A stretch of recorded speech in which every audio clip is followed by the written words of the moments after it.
Grammatical পার্টের পাশাপাশি কিছু সিনোনিম আর গ্রুপ ভার্ব থাকবে। ওকে, আগে গ্রামাটিক্যাল পার্টটা শেষ করি, এরপর আমরা সিনোনিম অ্যান্টোনিম আর গ্রুপ ভার্বের মধ্যে দিব। আচ্ছা, তো আমরা এই মিনজো দেখি জয়েন করছে। এই মিনজো উঠছো?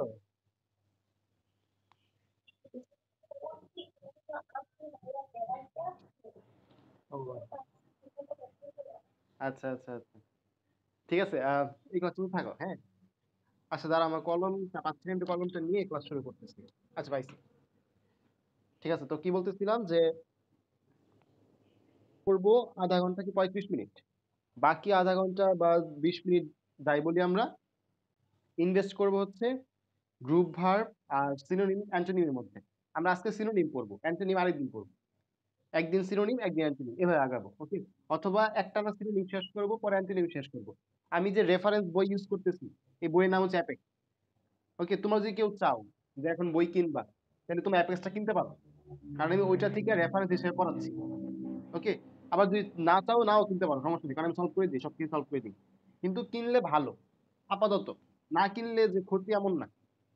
ওকে, আচ্ছা। তো কি বললাম, আমরা ভার্ব পড়তেছিলাম। ভার্ব, তো ভার্বের আমি ছোটখাটো একটা সামারি দিয়ে দিই, কারণ আগে ক্লাসটা মোটামুটি 10-15 দিন আগে হয়েছিল, তো অনেকেই ভুলে যেতে থাকতে পারো। এই জন্য আমি ছোট্ট জাস্ট 2 মিনিটের সামারি দিয়ে নিই। তো আমাদের ভার্বের প্রকারভেদ ছিল দুইটা। কি কি? একটা হচ্ছে ফাইনাইট, আর একটা হচ্ছে নন ফাইনাইট। বাংলায় বললে সমাপিকা অসমাপিকা। ফাইনাইট ভার্বে আমরা প্রকারভেদ পড়ছিলাম। ফাইনাইট ভার্বের দুই প্রকার পড়ছিলাম আমরা। একটা হচ্ছে প্রিন্সিপাল ভার্ব, প্রিন্সিপাল ভার্ব, আর একটা হচ্ছে আমাদের অক্সিলারি ভার্ব। নন ফাইনাইট ভার্বে 3 প্রকার পড়ছিলাম। একটা হচ্ছে জিরান্ট, একটা হচ্ছে পার্টিসিপল, আরেকটা কি, কে বলতে পারবা?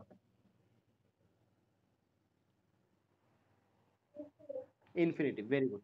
আচ্ছা, তার মানে মনে আছে তোমার? আরেকটা জিনিস, আমরা প্রিন্সিপাল ভার্বের 3টা প্রকার পড়ছিলাম। প্রিন্সিপাল ভার্বে কয়টা প্রকার পড়ছিলাম? 3টা। একটা হচ্ছে আমাদের প্রিন্সিপাল, একটা হচ্ছে আমাদের ট্রানজিটিভ, ট্রানজিটিভ, একটা হচ্ছে ইনট্রানজিটিভ, ইনট্রানজিটিভ। আচ্ছা, ট্রানজিটিভকে আমরা সংক্ষেপে টিবি বলি। আমি এরপর থেকে এই বড় ওয়াটার না লিখে টিবি লিখবো। ওকে, আর ইনট্রানজিটিভ আমরা লিখি আইটিবি, আইটিবি মানে হচ্ছে ইনট্রানজিটিভ। মানে এরপর থেকে আমি এই বড় ওয়ার্ড গুলা না লিখে আমি ছোট ছোট ওয়ার্ড ইউজ করবো। ওকে, ট্রানজিটিভ আর ইনট্রানজিটিভ ক্ষেত্রে কারণ বারবার লিখতে হবে কথাগুলো।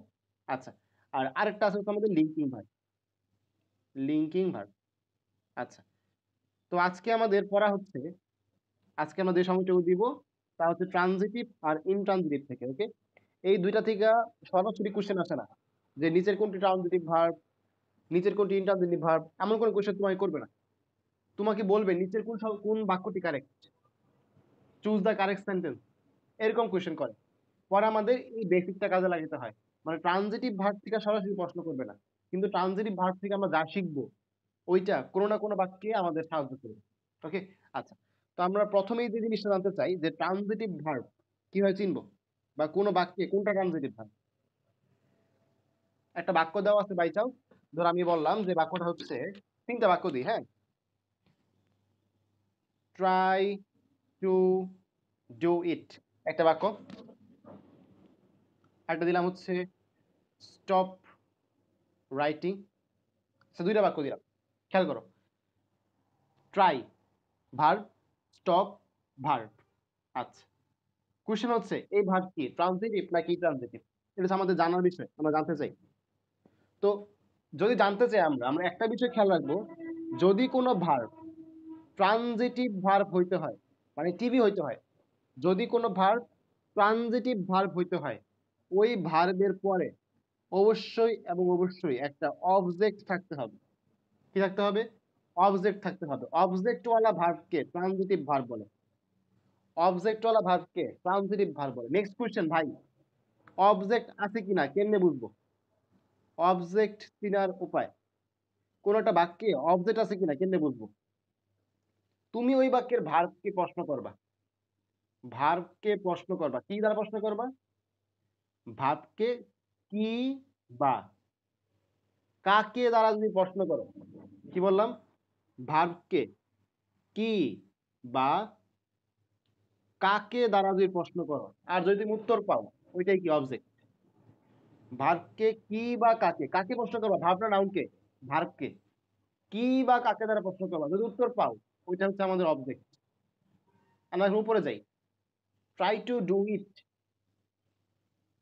এটা করার চেষ্টা করো। কোনটা করার চেষ্টা করো? কি করার চেষ্টা করো? It, it. Try to do what? Try to do it, তার মানে ইট হচ্ছে অবজেক্ট। তাহলে এই ভার্বের অবজেক্ট আছে না, তার মানে এটা transitive verb. Stop writing, stop what? কি স্টপ করবো? রাইটিং স্টপ করো, তার মানে কি অবজেক্ট। কথা বুঝতে পারছো? আমরা স্টপ কি এখানে একটা ট্রানজিটিভ ভার্ব। কথা ক্লিয়ার? এই পর্যন্ত ক্লিয়ার?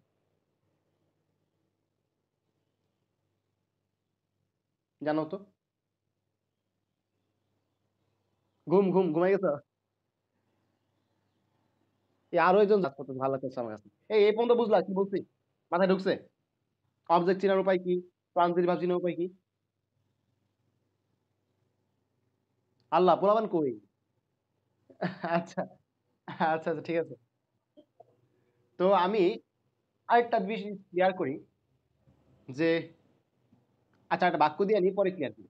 3 নম্বর বাক্য, এটা হচ্ছে স্লিপ অন দা বেড, মানে ঘুমাইতে বলতেছে বিছানার মধ্যে। তো দেখো, স্লিপ একটা ভার্ব। কোশ্চেন হচ্ছে এটা কি ট্রানজিটিভ নাকি ইনট্রানজিটিভ? আচ্ছা, স্লিপ হোয়াট, মানে কি স্লিপ মিলে? মিলে না। স্লিপ কাকে? মিলে না। এইটা মিলে, স্লিপ হোয়ার। ঠিক কিনা? হোয়ার দ্বারা প্রশ্ন করলে উত্তর পাওয়া যায়। স্লিপ হোয়ার, কোথায়? কোথায় শুবো, কোথায় ঘুমাবো? বিছানায় ঘুমাবো।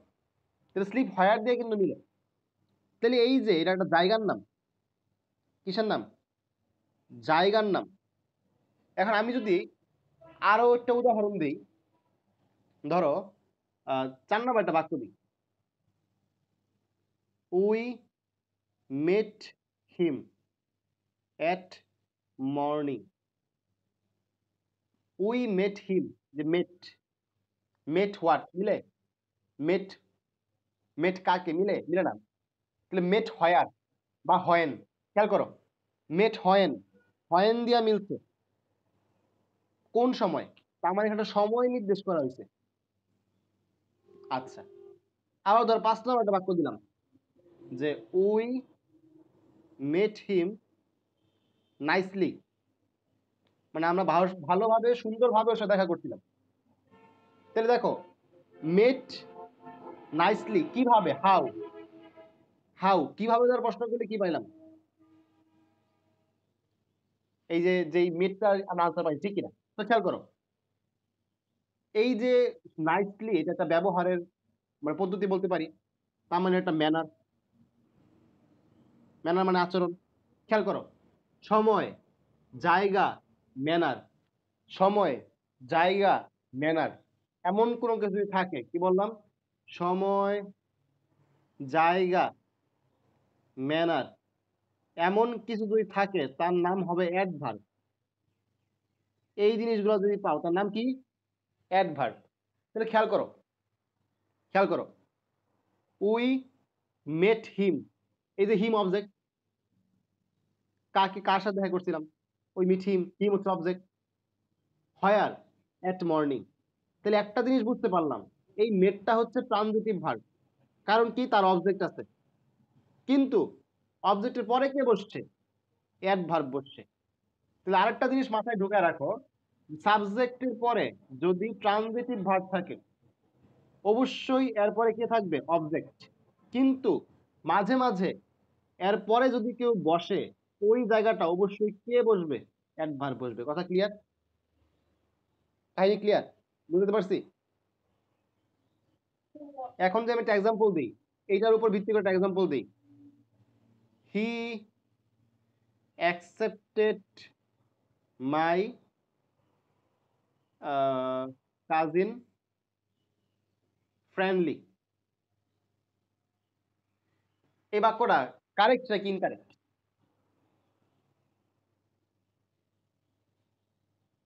একটু বলো ভাই, বলো। আচ্ছা, এটা ভুল গেছে। দেখো বিষয়টা কি, হি অ্যাকসেপ্টেড, অ্যাকসেপ্টেড আমাদের এখানে হচ্ছে ভার্ব। মাই কাজিন কাকে অ্যাকসেপ্ট করছে? মাই কাজিন, তার মানে সাবজেক্ট, তার মানে এটা একটা transitive verb, subject plus transitive verb plus object, কোনো সমস্যা নেই, এই পর্যন্ত সব ঠিক আছে। কিন্তু ঝামেলা হচ্ছে এরপরে আরেকটা ওয়ার্ড আছে, এই ওয়ার্ডকে হতে হবে কি? অ্যাডভার্ব হতে হবে। এই ওয়ার্ডটা কি হতে হবে? অ্যাডভার্ব। কিন্তু দেখো ফ্রেন্ড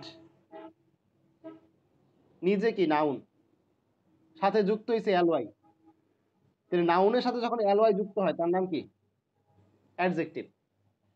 যদি এমন হইতো অ্যাডজেক্টিভের সাথে এলওয়াই যুক্ত হইছে তখন তার নাম কি? অ্যাডভার্ব। যেমন নাইসলি, নাইস হচ্ছে একটা কি? অ্যাডজেক্টিভ, এলওয়াই যুক্ত হইছে অ্যাডভার্ব। আমি এখানে ফ্রেন্ডলি পরিবর্তে নাইসলি ইউজ করতাম তাহলে কারেক্ট হইতো। কথা বুঝতে পারছো? ওকে, তাহলে আমাদের এটা কারেক্ট হবে না, এটা ইনকারেক্ট। আচ্ছা, তো এই পর্যন্ত মোটামুটি আমরা ট্রানজিটিভ ভার্বের কাহিনী কইনি, একটু একটু বুঝতে পারছি যে ট্রানজিটিভ ভার্বের বেসিকটা কি। এই ভার্বের পরে অলওয়েজ অবজেক্ট থাকবে, অবজেক্ট ছাড়া ট্রানজিটিভ ভার্ব হবে না। অবজেক্টের পরে যদি কেউ বসে তাহলে তাকে অবশ্যই অ্যাডভার্ব হতে হবে, অ্যাডভার্ব ছাড়া অবজেক্টের পরে কেউ বসবে না। ওকে, আচ্ছা, তো আমরা আর অবজেক্ট চেনার ওয়ে কি? অবজেক্ট কি হয়েছিল? অবজেক্ট চেনার উপায় হচ্ছে ভার্বকে কি বা কাকে দ্বারা প্রশ্ন করতে হবে। আচ্ছা, তো এখন দেখো আরো কয়েকটা বাক্য দিই। প্রশ্ন হচ্ছে choose the correct sentence, choose the correct sentence. এক নাম্বার দিলাম ডু, আচ্ছা বুঝেন চাপ লাগছে একটু দেন। আচ্ছা, ডু অর ডাই, এক নম্বর বাক্য। দুই নম্বর বাক্য হচ্ছে if you do, do not do, you will die. দুই নম্বর বাক্য। তিন নম্বর আরেকটা বাক্য দিলাম if you do not do it, you will die. বলো তো কোনটা কারেক্ট? একটু ভাবো, ভার্ব গুলো নিয়ে কাজ করো, যে তোমার ভার্ব পড়তেছি, এই যে ডু একটা ভার্ব, তিন নাম্বারটা কারেক্ট কেন? ইট আছে, আচ্ছা অবজেক্ট আছে। তো দেখো ডু অর ডাই, যদি আমরা বলি ডু তাহলে মানে কি করো, কি করো একটা প্রশ্ন কিন্তু রয়ে গেছে, কি করব? ডু তো মানে করবোটা কি, একটা প্রশ্ন এখন রয়ে গেছে, মানে এখানে একটা অবজেক্টের ঘাটতি আছে। আবার if you do not do what, মানে কি, কি না করলে, কি না করলে মরে যাবো। এখানে বলা আছে if you do not do it, তুমি যদি এটা না করো তাহলে তুমি মারা যাবে। তাহলে কারেক্ট কোনটা? Grammatically correct. কিন্তু তুমি যদি প্রবাদ হিসেবে যাও, করো অথবা মরো, তখন কিন্তু এটা কারেক্ট হবে প্রবাদ, do or die, do or die situation. কিন্তু আমরা যেহেতু গ্রামাটিক্যালি পড়তেছি, বাক্যে যেহেতু বলছে যে চুজ দ্য কারেক্ট সেন্টেন্স, তার মানে অবশ্যই তোমার এখানে কোনো প্যাচ দিচ্ছে, প্যাচটা কোন জায়গায়? অবজেক্ট দেয়নি। ওকে, এই বিষয়গুলো বুঝতে হবে। আচ্ছা, তো আমরা মোটামুটি এগুলো দেখলাম। আচ্ছা হ্যাঁ বলো।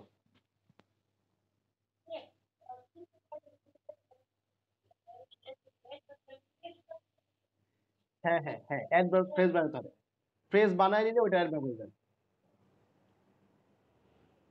তো আমরা সামনে দেখবো অ্যাডভার্বে লেখার সময় দেখবো যে কিভাবে কোনো একটা শব্দকে আমরা অ্যাডভার্বে নিতে পারি।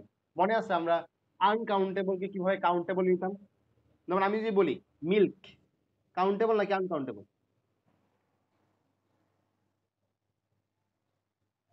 আনকাউন্টেবল। কিন্তু আমি যদি বলি এ প্যাকেট অফ মিল্ক বা এ লিটার অফ মিল্ক, কাউন্টেবল না?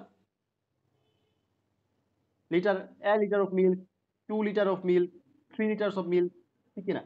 তো যখন আমরা এর সাথে কোনোটা ফ্রেজ যুক্ত করে দিই তখন কি মানে চেঞ্জ হয়ে যায়। তো আমরা এর ভাগ করার সময় দেখবো যে কিভাবে এর রূপান্তর করতে হবে। একটু আগে দেখলাম না, সময়, স্থান, তারপর হচ্ছে ম্যানার, এইগুলোর মাধ্যমে আমরা কি করতে পারি, শব্দ ক্রিয়া করতে পারি। বুঝছো? ধরো বললাম যে ইন দিস ওয়ে, এরকম ভাবে তো আমরা সামনে দেখবো, সমস্যা নেই, টেনশন নেই। আমরা অ্যাডভার্ব লেকচার বেশি দূরে না, ভার্ব আজকের পরে আরেকদিন পড়াবো বা 2 দিন সর্বোচ্চ। আমরা ভার্ব চেনার কি ট্রিক দিছিলাম, যে ভার্ব কিভাবে চেনতে হয় বা ভার্ব কিভাবে বানাইতে হয়, এমন কোনো ট্রিক দিছিলাম? না মনে হয়। তোমাদের মনে হয় আমি ট্রিক দিছি নাউন চেনার উপায় আর অ্যাডজেক্টিভ চেনার উপায়, ঠিক আছে? এবার এখন ট্রিক দিচ্ছি না, তাহলে ভার্ব চেনার কিছু ট্রিক আছে, বা একটা শব্দ দাও এটার ভার্ব কিনে বানাতে হয়, এগুলো আমরা দেখবো সামনের ক্লাসে ইনশাল্লাহ। আর আরেকটা ক্লাসে, মোট দুটা ক্লাস হয় ভার্বের উপরে। এরপরে আমাদের সরাসরি আমি অ্যাডভার্ব প্রবেশ করবো। অ্যাডভার্ব শেষ হলে পরে প্রিপোজিশনে যাবো, প্রিপোজিশনের পরে কংগ্রেশন থেকে কিছু আলোচনা হবে। এরপরে সরাসরি আমরা সাবজেক্ট ভার্ব এগ্রিমেন্ট, তারপর তোমাদের এইচএসসি টপিক যেগুলো আছে, মানে এইচএসসি পরীক্ষায় লাগবে, ভয়েস, ট্রান্সফরমেশন, মানে এমন কিছু টপিক আছে এইচএসসি তো লাগে, অ্যাডমিশনও লাগে। টেন্স, টেন্স ছাড়া তুমি যে রাইট ফ্রম ভাগগুলো কারেক্ট করতে পারবে না, বুঝো নাই? তো আমি এখন কি করব, এই টপিকগুলো শেষ হইলে এমন টপিকগুলো পড়াবো যেগুলো তোমাদের কলেজেও কাজে লাগবে, অ্যাডমিশনের কাজে লাগবে, এগুলো আমি শেষ করব। পরে আমরা আস্তে আস্তে আরো ডিপে যাব। কিন্তু কলেজের টপিক যেগুলো লাগে, আবার অ্যাডমিশনও লাগে, মানে কোনো না কোনো একদিন পড়াবো আমি, ওইগুলো আগে পড়াই দিব, যাতে তোমরা একটু হেল্প পাও কলেজে এক্সাম গুলো। কথা বুঝতে পারছো? আর voice, transformation, pronoun referencing, right form verbs, preposition, article, এইগুলো তোমাদের ছোটবেলা থেকে পড়া জিনিস। শুধুমাত্র প্রোনাউন রেফারেন্স নতুন, তো যেগুলো তোমাদের ছোটবেলা থেকে পড়া জিনিস, এইগুলা কিন্তু আমরা এত বেশি আলোচনা করবো না, একদম ডিপ আলোচনা করব না, যা না হইলেই নয়, একদম যেখানে ভুল হবে, মানে তোমার ভুল হওয়ার সম্ভাবনা 90%, ওইটা আমি তোমায় দেখাই দিই। বুঝতে পারছো? কারণ অ্যাডমিশনের মধ্যে তোমার সহজ কোশ্চেন আসলে এমনিই পারবা, পারবা না কোনটা, কঠিনটা। বুঝতে পারছো? তো আমরা সহজ গুলা একটু চাপ দিয়া কঠিন গুলা বিস্তার আলোচনা করবো। আচ্ছা, তো আমরা ট্রানজিটিভ ভার্বের এর বাইরে আর কিছু জানবো না, সরাসরি চলে যাবো ইনট্রানজিটিভ। In transitive verb. আচ্ছা, তো আজকে আর একটা বিষয় হচ্ছে, আমি কিন্তু তোমাদের কোশ্চেন আজকে থেকে বানানো শুরু করবো। বুঝতে পারছো? কারণ কিছু সেট বানায় রাখা ভালো। কারণ ধরো বাই চান্স একদিন সময় পাইলাম না, তখন এই জন্য আমি আগে থেকে সেট করে রাখবো, প্রত্যেকটা চ্যাপ্টারে একটা করে প্রশ্ন সেট বানায় রাখবো।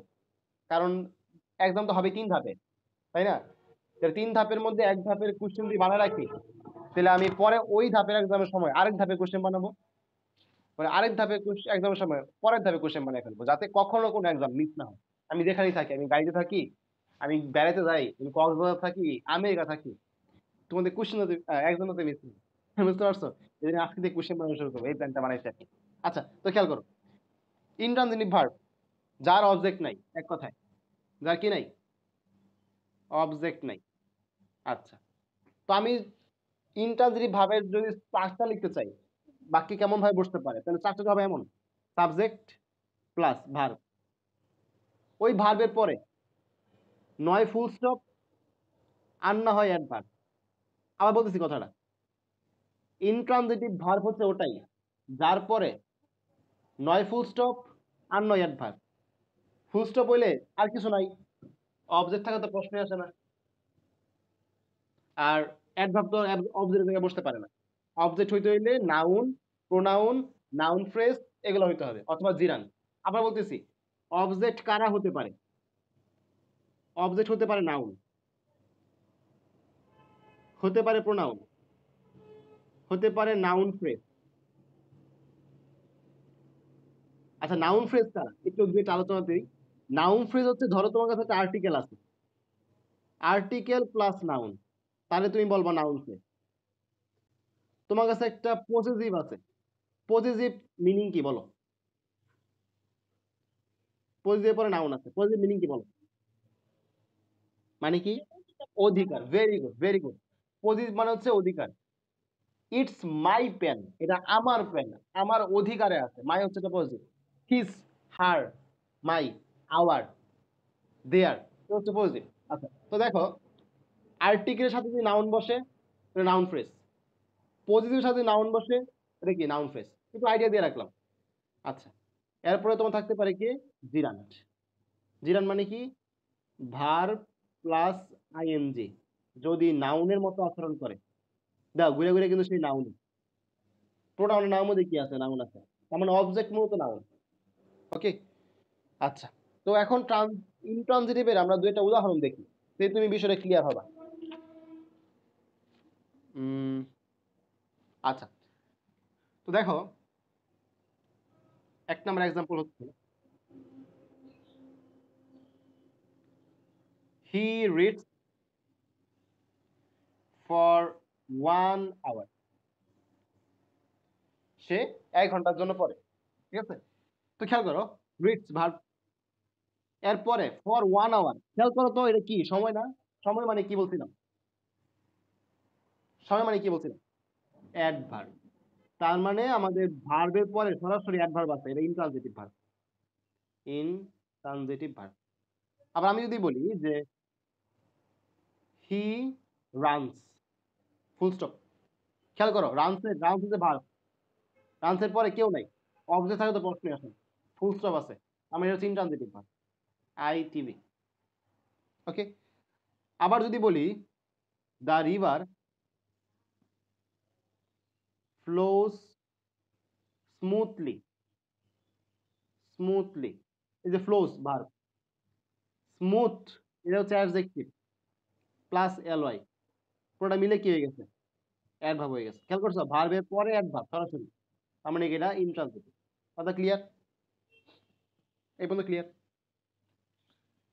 এখন কয়েকটা মজার পড়া দিব, হ্যাঁ? মজা বলতে কষ্ট হবে তোমাদের, কিন্তু পড়াটা মজার। এমন কিছু ভার্ব আছে, বুঝছো? এমন কিছু ভার্ব আছে যাদের পেসিভ হয় না, ভাবা যায়? যাদের পেসিভ হয় না, এই জায়গা থেকে তোমাদের ট্র্যাপে ফেলানো খুবই সহজ। এমন কিছু ভার্ব আছে যাদের কি প্যাসিভ হয় না। আমি উদাহরণ দিই, ট্র্যাপে ফেলানো সহজ, আমি উদাহরণ দিই, হ্যাঁ? 1 নাম্বার কোশ্চেন করলাম যে নিচে কোনটি কারেক্ট। কোশ্চেন হচ্ছে choose the correct sentence, choose the correct sentence.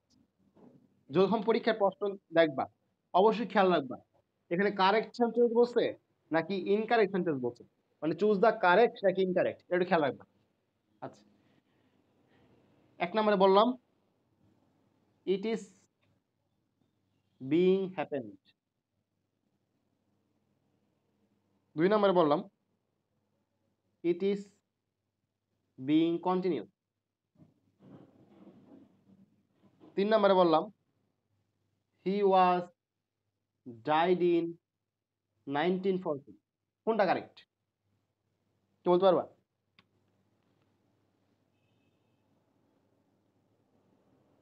না পারলে সমস্যা নেই, ট্রাই করো।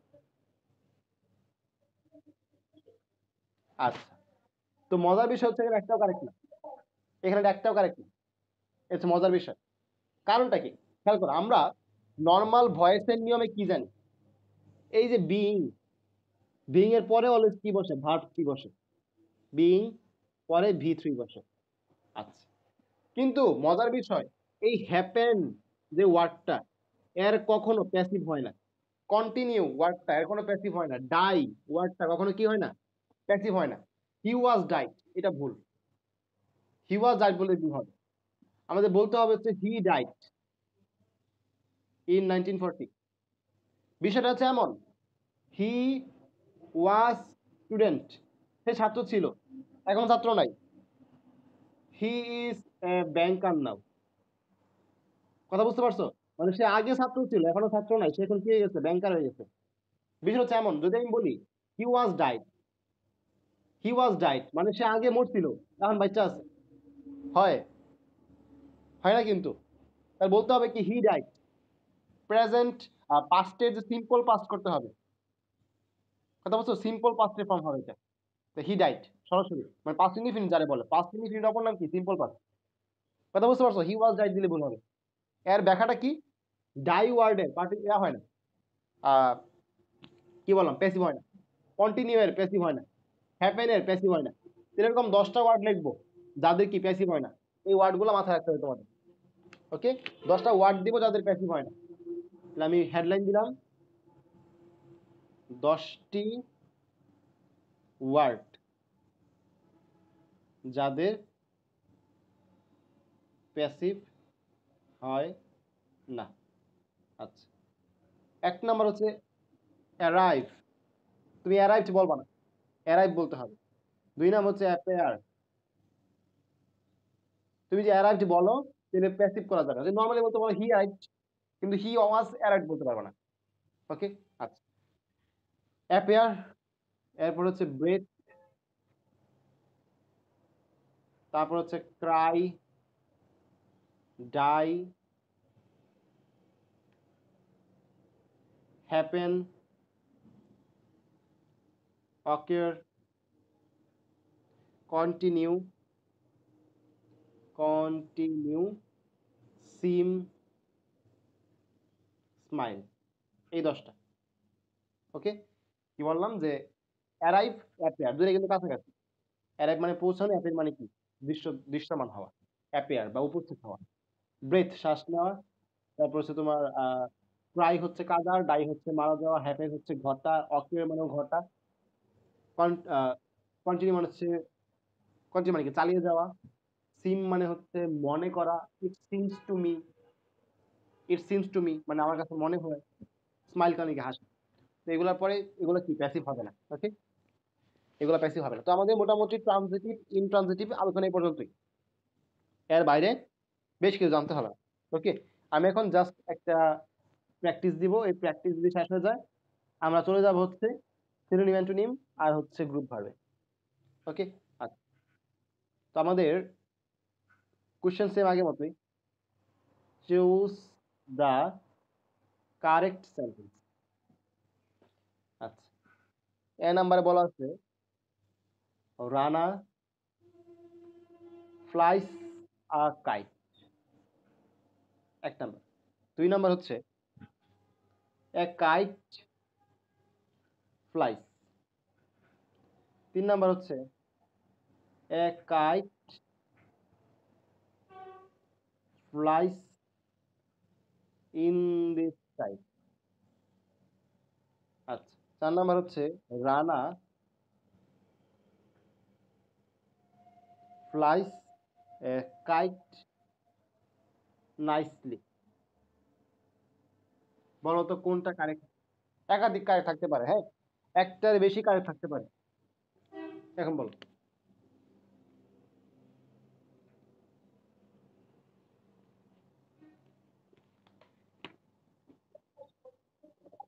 আচ্ছা, ভেরি গুড, ভেরি গুড, অনেক খুশি হলাম, সবগুলো কারেক্ট। তার মানে তোমরা বুঝছো বিষয়টা, খেয়াল করো। রানা ফ্লাইস, ফ্লাইস মানে হচ্ছে ভার্ব। এই ফ্লাইস কি ফ্লাইস কি ফ্লাই করে? কাইট। কি দ্বারা প্রশ্নের উত্তর পাইছি মানে অবজেক্ট। বুঝলাম বাক্যটা কারেক্ট, এটা হচ্ছে একটা transitive verb. A kite flies, flies হচ্ছে ভার্ব, এরপরে ফুল স্টপ। তার মানে বুঝলাম বাক্য কারেক্ট, এটা হচ্ছে intransitive verb, I T V. A kite flies in the sky, flies verb, in the sky হয়, তার মানে হচ্ছে অ্যাডভার্ব। বাক্যের ভার্বের পরে সরাসরি অ্যাডভার্ব, এটা কি ভার্ব? এটা কি ভার্ব? Transitive intransitive? ভার্বের পরে সরাসরি অ্যাডভার্ব, এটা কি? অবজেক্ট নাই, বলো এটা কি? ইনট্রানজিটিভ। আচ্ছা, তার মানে কারেক্ট এটা। ফ্লাইস এ কাইট নাইটলি, খেয়াল করো, flies verb, a kite object, nicely adverb. খেয়াল করছো অবজেক্ট আছে, অবজেক্টের পরে অ্যাডভার্ব, তার মানে এটা হচ্ছে আমাদের ট্রানজিটিভ। এই বাক্য কারেক্ট, চারটাই কারেক্ট। তোমরা বুঝতে পারলা, একটা দিয়ে সব পড়া হয়ে গেল। আচ্ছা, তো আমাদের মোটামুটি গ্রামাটিক্যাল পার্ট এই পর্যন্ত আজকে। আমরা চলে যাচ্ছি হচ্ছে গ্রুপ ভার্ব আর সিঙ্গুলারিটির মধ্যে। আমি রেকর্ড একটা পার্ট এই পর্যন্ত করতেছি।